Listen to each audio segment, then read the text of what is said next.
No Atlantic American rights, and no other hyphenated rights you can think of. No men's rights, no women's rights, no rights of any groups whatsoever, only individual rights. Because there are only individuals. And I ask you to stop for a moment and actually look around and see what you see. I see individuals coming to these tea parties.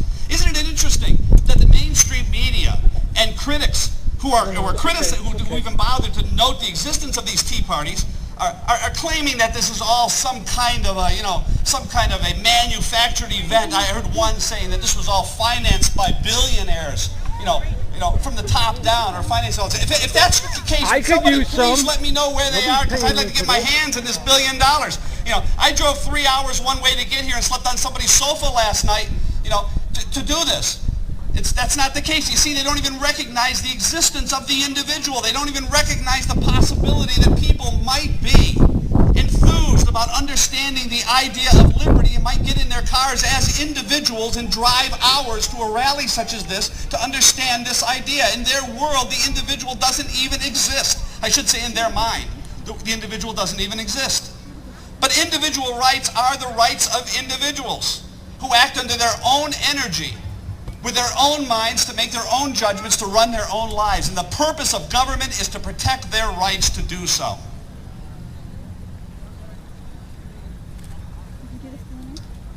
Individual rights was an idea with such power and such an unprecedented scope that when it rose onto the face of the earth with the birth of this nation, in this very state, it was stated as a matter of principle.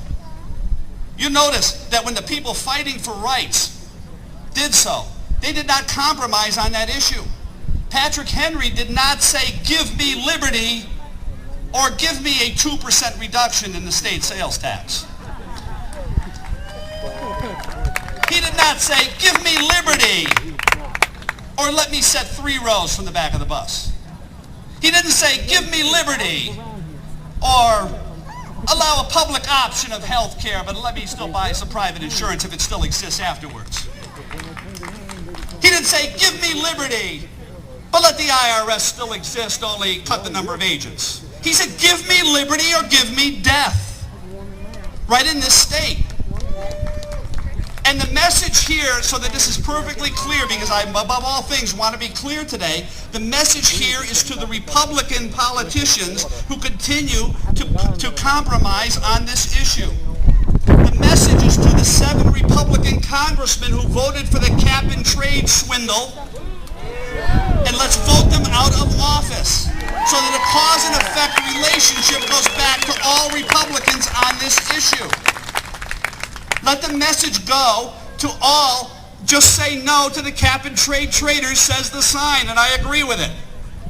Let the message go to all of the congressmen and senators who will go home on their recess this August without having voted on the latest health care swindle, and let them think carefully about the midterm elections that are coming up.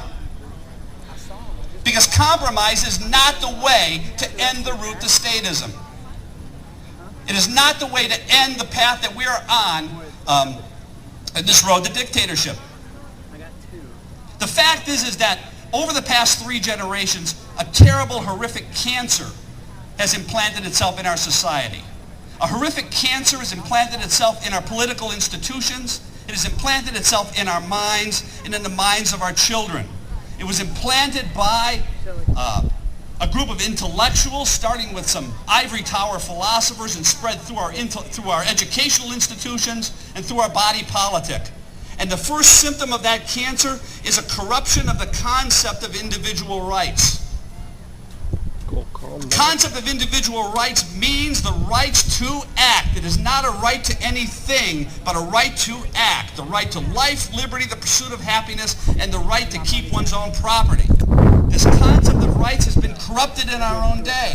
Just ask yourself what most people think of. What do they mean when they say rights today? Most people mean something that they need, wish for, some whim that they have, something that they want. What kind of rights do people talk about today? Some wish that they have. And it's the government's job to provide for that wish. Do you wish for a college education? Well, there is a government bureaucracy, a Department of Education, who provide you with that education. Do you wish for or need health care. There was a government bureaucrat who will portion out the health care. We'll bring this to you. And this is now alleged to be your right, this perverse, phony, false, lying sense of rights, which is driving out the real sense of rights and making it impossible for us to exercise our true rights. Do you wish for a new car? Do you wish to get cash for your clunker? There is now a car czar who will not only provide you with a car, but will decide what kind of car it's appropriate for you to have, will force out car executives who don't build the kind of car he thinks you should have. Well, excuse me, ladies and gentlemen, when did the United States start living under czars? I thought the czars were what the Russians lived under before they got around to communism. Go, comrade! Is that the route we really want to be on?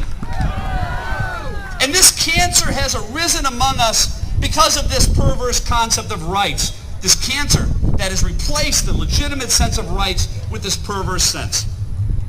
And the reason, we have to ask now, why? Why has this false, corrupt, corroded sense of rights replaced the real sense of rights? And the issue takes us much more deeply into the moral foundations of this nation. Think about what it means to actually exercise your own rights to life, liberty, and the pursuit of happiness. Let us ask a moral question. I'm in the philosophy, politics, and economics program at Duke, so we ask questions such as, who should be the beneficiary of a proper moral action? And you get all kinds of crazy answers if you ask academic philosophers about this. I have a very straightforward answer about this. The straightforward answer is, you should be. The actor should be. A plant puts down roots by natural biological processes without any mind, without any choice. Why? To benefit the plant, so the plant can stay alive. A cow walks around and eats grass without any mind, without any thought, just automatically. Why? So the cow can stay alive. Why should a human being exercise his mind, learn, exercise his judgment, exercise his action, build an industry, go through a lifelong process of learning and arduous activity to create an industry and create a career? Why? It's to benefit his own life and to achieve his own values. At root, then, the exercise of life, of liberty, of the pursuit of happiness, and the exercise of one's own property is a self-interested activity. It's a self-interested activity. And this is the only basis for true benevolence among human beings. If you think about this and don't think this is right, think about the nations in the world where such activity is precluded and where there are no rights. How much benevolence is there in communist countries? There's none. There's only piles of corpses. But the United States in its freest periods is the most benevolent people on the face of the earth. Why? Because they can look at each other in the full exercise of their rights with a feeling that few people on earth have been able to experience, and that is one of respect. One of mutual respect. Mutual respect and the common acknowledgement of their own rights and of respect for each other's capacity, ability, and a right to exercise those rights. And this requires a government instituted among men to preserve, protect, and defend those rights.